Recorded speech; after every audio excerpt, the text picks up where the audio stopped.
So guys, what I'm about to make is a Keema curried pasta dish, which is one of the best pasta dishes to ever exist on earth. Is that factually true?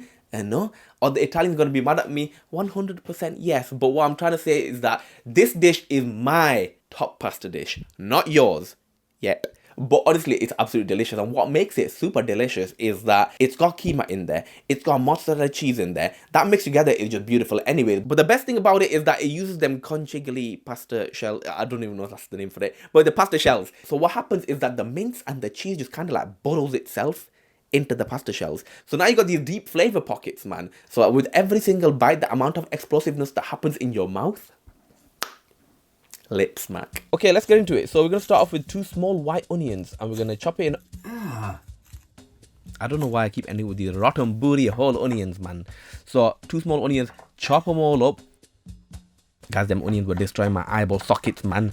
Flipping powerful. Now once you chop the onion, just leave it to the side, and we're gonna start heating the pan. Now again, this pan is a very good pan. You should get it. So I put water in it to see if it like beads, and then it's like at good heat. And then I got 500 grams of beef mince. It's gonna go straight in. You can add a bit of oil if you want, but this is what I'm gonna do right now. And you might not agree with it, but once I brown it, I'm pushing the mince to the side because all of these fat juices come out, man. And you can stand here and you can try and simmer that off. And I've tried it in the past, but that smell, it just stays, and I don't like it. So what I'm gonna do instead is I'm just gonna go away and I'm gonna drain like 85% of it, and then come back. And then after that, I'm gonna get the mince and just put it in a plate and put that plate to the side because we're gonna add that back in later on. So I wanna add in 5 tablespoons of vegetable oil, and then we got 2 bay leaves, 1 cinnamon stick, and 3 cardamom pods. Throw that in, and then you're gonna shimmy this for like 20 seconds, let that toast a bit, and then you're gonna add in all the onions. And then after I've done that, I'm gonna add a small sprinkle of salt because this allows the onions to sweat, and basically all the juices come out, and it basically helps it cook a bit more. But don't add a lot, just a small sprinkle, because we're going to add more salt later on. So you're going to cook that off for like 2 minutes, and then we're going to get these garlic and ginger blocks by Taj. Now I'm going to use 2 here. You can actually just use 1, it'll be fine for the amount of mince that you got, but I'll just use 2 for extra flavor. If you're going to go fresh, you can use about 6 garlic cloves, maybe even 7 garlic cloves, and then 1 small thumb sized piece of ginger. Crush it and then add it in. And then we're going to get like, I use like 3/4 of a bell pepper. So I cut it halfway and then halfway again, and then a bunch of coriander, and that's all the prep work that is done. It's easy peasy. Now do not mince the coriander, just cut it like once or twice. You're like finely chopping it. So the onions, I simmered it on low heat for like 10 minutes with the lid on, and then it looks a bit like this. You don't want it to go like super soft, so it's like mush. You want to have some onion pieces in there. Make sense?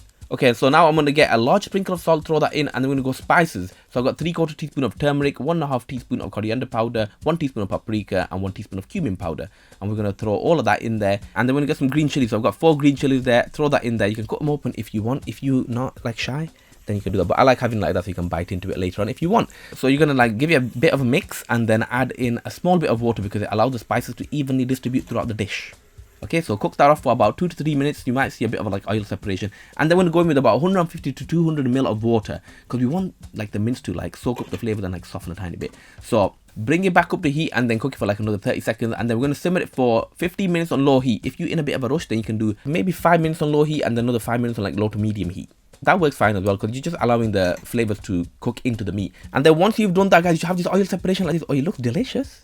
I can vouch that it smelled delicious too. But at this point, I'm going to put in the peppers. You don't want to put the peppers in too early because then it goes soft and crumbly and mush. We don't want that. We want a bit of a bite to it. So you can throw that in, and then we're going to go in with 3/4 teaspoon of garam masala. This is going to bring the entire dish together. And then at this point, we're going to give it a good stir and let this cook for like another 30 seconds. Then we're going to get the lid, throw that on there, and put it on low heat for 10 minutes. Now, there's not a lot of juice or water in the pan, so don't put it on high heat. And then we're going to go in with these conchigli pasta, guys. I got like 350 grams there with a pinch of salt. And they're going to give you a good stir. Now, don't use your knife. I just did not want to dirty anything else because I am lazy like that, but you didn't see that. Don't tell anyone. Now at this point, you want to drain the pasta and maybe keep a bit of pasta water on the side if you want to add a bit more sauciness to the dish. But this is what the mince looks like. So you're going to stir that through. I increase the heat a bit and reduce like excess water, but it's not dry. Now I want it like this because I'm going to add mozzarella later on and that cheese melts well, but with the water in the pan, it's just a bit weird, isn't it? So you're going to add in fresh coriander, stir that through, and then get the pasta and add that in and give it a good mix. Now I'm going to cook this also for like another minute and a half on medium heat because we want all that flavor to set in. And also we want the meat to go into the pockets, man. Can't forget that. So you're going to get plenty of mozzarella cheese, throw that on there, and then you want to melt it until it forms these strings, man. Watch this, watch. Look at that string. Watch. strings. And when it's like that, it's perfect. So at this point, it's basically done. So we're going to top it off with the coriander and some chili flakes. Chili flakes are optional, guys. But yeah, this is the final product, guys.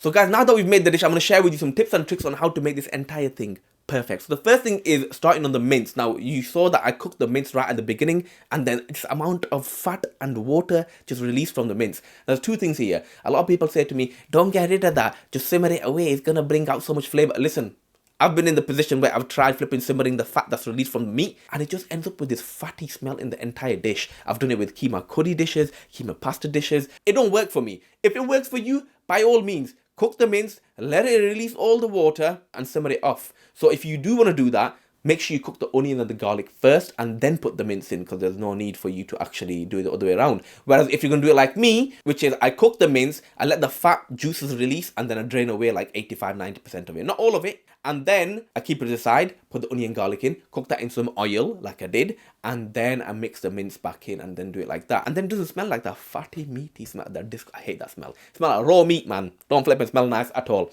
So second point is pasta. Now you can use any sort of pasta you want. You can use fusilli, you can use farfalle, you can use rigatoni. The reason why I use the conchigli, I don't even know how to pronounce the name, man. But the reason why I use the shells, man, they got pockets. The mince, the cheese goes inside the pocket, goes to sleep, man. And then when it's inside your mouth, it's absolute flavors.